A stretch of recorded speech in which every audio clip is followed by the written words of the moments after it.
ብልኋ ጥንቸልና ሞኟ አንበሳ።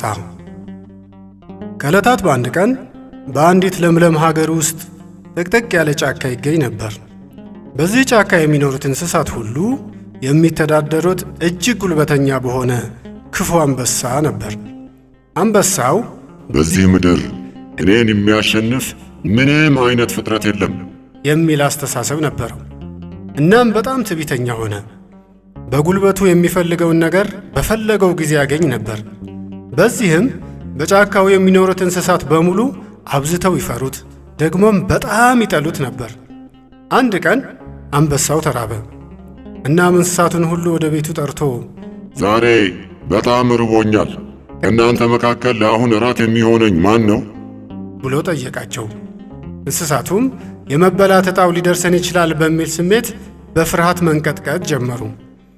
በዚህ ጊዜ አንዲት ብልህ ጥንቸል ወደ አንበሳው በመቅረብ ታላቁ ንጉሣችን፣ የተከበርክ አንበሳ ሆይ፣ ለክብርህ የሚመጥን ታላቅ ድግስ ክሽን አድርጌ አዘጋጅቼልህ ነበር አለችው።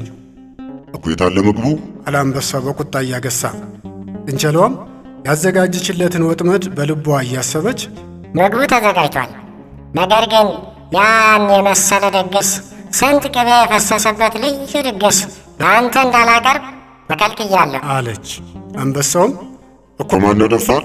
ማን ነው ምግቤን የሚከለክልሽ ብሎ በቁጣ ጠየቀ። በቅርቡ ወደዚህ ጫካ የመጣው ሌላ አንበሳ ነዋ። ከዛሬ ጀምሮ የዚህ ጫካ ንጉሥ እኔ ብቻ ነኝ። የተዘጋጀውን ምግብ ሁሉ ወደ እኔ ማምጣት አለባችሁ ብለው ምግቡን ቀማኝ በማለት መለሰችለት። ይህችን ይወዳል አንበሶ። ንጉሥ ተብዬው የት ነው ያለው? ነይ ያሳይኝ አላት። ጥንቸሏም አንበሳውን በአካባቢው ወዳለው የውሃ ጉድጓድ በመውሰድ ከዳር ሆኖ ውሃውን እንዲመለከት አደረገችው።